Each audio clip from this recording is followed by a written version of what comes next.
Hello, and welcome to POB. Every good game deserves a sequel, and sometimes the sequel can actually be better than the original, as game developers work from feedback about what worked well, what didn't work, and also bring any new ideas that perhaps they didn't quite get to fit into the original game. In this video, I'll be talking about the top 5 most anticipated sequels that I am really excited for in 2019. Now, they aren't system specific, so in order to play all of these games, you may need to invest in some new consoles here and there, but every one of them looks like it will be amazing. So let's have a look. Back in 1998, we were given one of the strongest games of the PlayStation's lineup. Following on from the original horror legend Resident Evil, Resident Evil 2 built upon the zombie-driven story and saw the introduction of the now well-known Leon and Claire, both hanging around the Raccoon City police station and venturing out into the surrounding monster-filled city to try and find a way out and look for any survivors.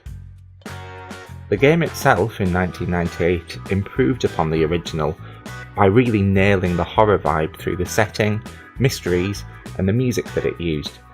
The graphics were also improved greatly with much more detail than the original. In 2019, we'll be seeing a remake of this game, Resident Evil 2, for the PlayStation 4, Xbox One, and PC. I wasn't sure whether to include it on this list because, after all, it is a remake. But, 1, it is a sequel, 2, it's coming out in 2019, and 3, it's going to be incredible. So, I'm gonna have it. The trailer, which you should go and watch right now, starts off showing a rat's eye view, literally, of the Raccoon City police station getting some zombie action. It also introduces Leon. Most of my memory of Leon's face comes from hours upon hours spent playing Resident Evil 4, where he definitely looked different to this, but, to give Capcom credit, it does look pretty authentic and you can pretty much believe that this is just a younger looking Leon. The trailer goes on to show some exceptional looking visuals, and I can't wait to see how they've remade the city surrounding the station. The cars and trucks on fire look fantastic, and it still retains quite a lot of the feel of the 1998 game, but clearly brings us across with current generation graphics. Just look at this water. Look at it! Then we get a glimpse of Claire wearing red as usual, followed by some shots that, just seem mysterious but wonderful.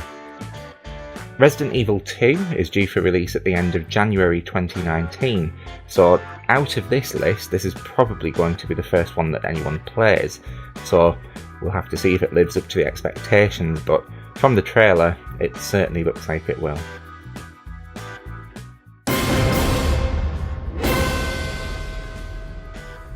Another Capcom game, and actually one very much related to Resident Evil as well.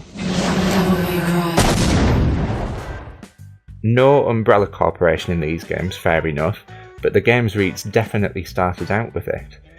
One of the coolest game series around, the Devil May Cry series follows Dante and his epic adventures hack and slashing his way around. The puzzles and cool storylines have always been my main draw to the Devil May Cry games, along with some of the great humour presented, all done in a really stylish way. After Devil May Cry 4 bringing Nero with some new moves, not to mention the rebooted Devil May Cry game, it'll be very interesting to see what comes from the 5th instalment. The trailer, and again you should go and watch it now if you haven't already, shows some impressive looking hack and slashing, quite reminiscent of Bayonetta at times, and introduces a new character, though I can't quite place the accent. Don't crap yourself. He likes to kill demon things. Throughout the rest of the trailer, there are enough of the usual oversized, overpowered, and over-the-top huge enemies to keep me happy and playing it for a long time, I'm sure. Plus, again, it looks just a thing of beauty. As Dante might say, this party's getting crazy. So let's look at something a little different next.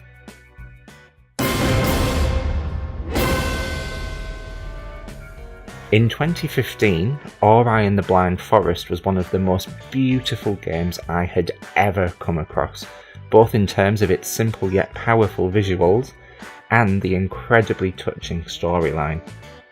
A platformer, it managed to keep me engaged for hours on end, with the ending actually killing me a little bit inside too. A huge part of the allure for this game was not only the visuals, but the stunning music too.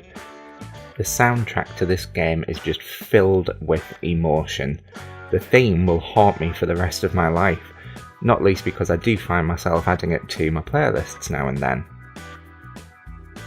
Luckily, in 2019, it looks as though we can experience this beautiful heartache all over again, with the arrival of Ori and the Will of the Wisps.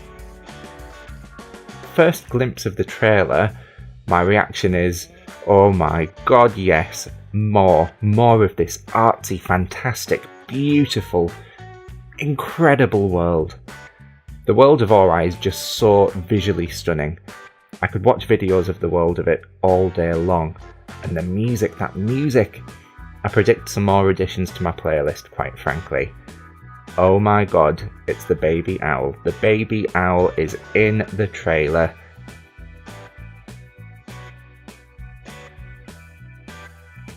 And then, Ori. You can pretty much guarantee this is going to be yet another tearjerker, so prepare yourself. Now, there's not a lot in the trailer in terms of gameplay itself, but you can probably bet on it being a similar affair to The Blind Forest, which I honestly just felt was a pleasure to play. Very much excited for more of this.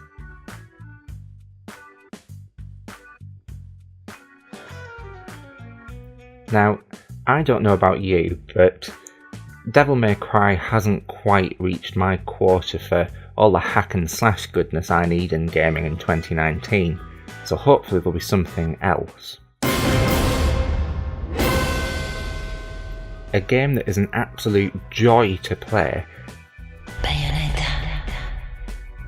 The combo moves and the sheer satisfaction of activating Witch Time just make the wave upon waves of angels that you slay feel entertaining each and every single time. Not to mention when you charge up that moon gauge and get to unleash some heavily damaging torture attacks, or summon on the hair monsters to deliver super mega power punches. It's just ultra cool stuff. After the first game, Sega actually shelved plans for a second installment in the series, but luckily Nintendo came along to save the day, offering the funding needed to develop the game, whilst ensuring that it would be a Nintendo exclusive title available on the Wii U and the Switch. So I can tell you I was pretty damn excited when, at the Game Awards 2017, a teaser trailer dropped. You thought I came all the way up here for only one announcement? I don't know. Is there more, Reggie? You know, of course there's more. You know, for all of the fans out there, all of the fans who love what Platinum Games does, and we're thrilled to have Platinum Games back on a Nintendo platform, we've got one more thing. You guessed it, Bayonetta 3.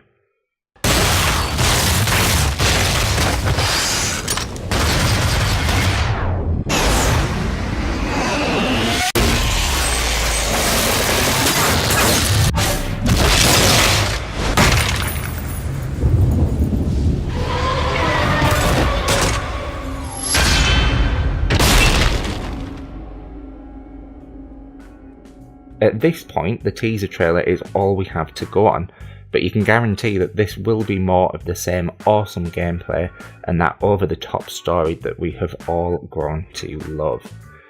The teaser does raise a few questions, so it appears to show Bayonetta basically getting her arse kicked. If you pause, you can see her firing bullets, and you can actually see blood on her face. Now that's not something you would expect to see from Bayonetta. And then it actually almost seems as though she may die. all at the hands of a mysterious, luminous, ethereal figure. Now, there are a few theories on what this all means. The one that I'm backing is that this could very well be Rodin. Rodin has always been associated with a purple flame effect in the previous games, and for all he has helped Bayonetta out in the past, and did appear to be on her side, it's entirely plausible that, being the demon bounty hunter that he is, a high enough price on Bayonetta's head would mean that his loyalties could change pretty easily.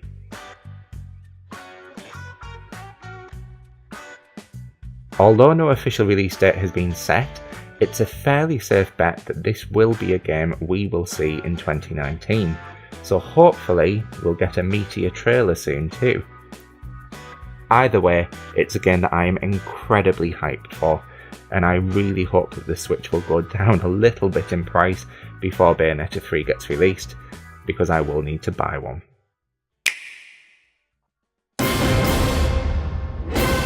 So, most gamers will know about Shenmue.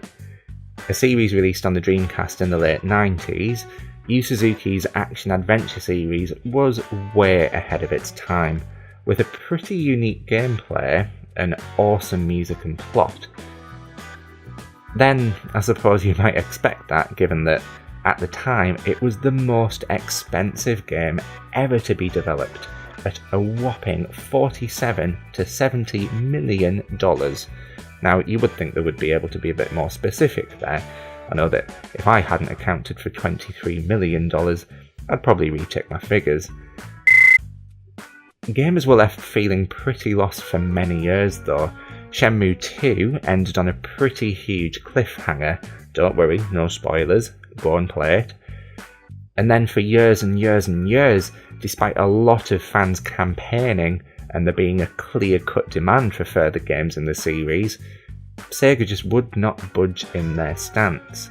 There really did seem to be no hope.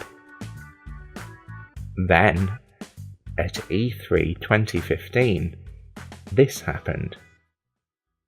Since this is a game that PlayStation fans have been very, very, very vocal about.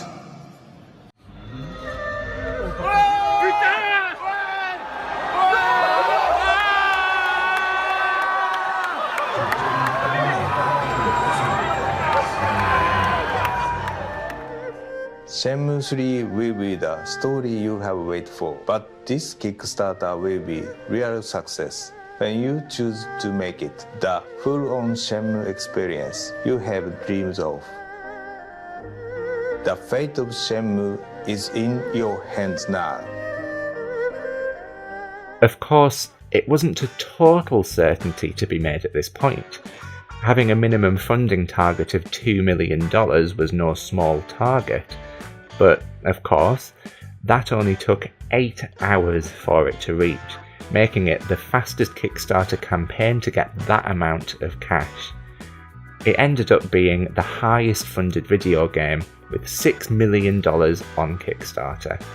But it did continue to bring in further donations through a Slacker Backer campaign that continued after the Kickstarter campaign closed. This closed late in 2018, bringing the total funding raised up to $7.1 million. Nice. With so very long having passed since the E3 2015 reveal, and the development of the game being very well documented and communicated to the campaign supporters, we do have a fair amount of material ahead of Shenmue 3's planned release in August 2019. Most of my excitement though comes from the 2017 trailer. Definitely worth a watch, showing the markedly improved graphics, though you would expect that as a given with the number of years that have passed since Shenmue 2, the iconic music, characters old and new, the mystical cave, and new stunning locations that I, for one, cannot wait to get exploring. On a personal note though, I do hope there aren't any forklifts. First turn the wheel either left or right. No, that's the accelerator. No, that's the left. No, that's the left. Don't you get it? No, that's reverse. Still don't understand? Still don't understand.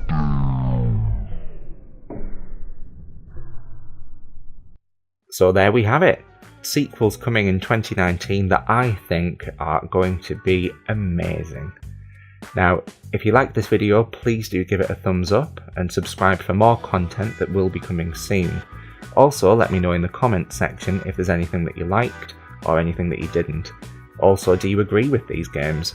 Are there any games that you're missing you think should have made the cut? Are there any that you think shouldn't be on the list? Let me know. That's everything from me. Happy New Year and happy gaming.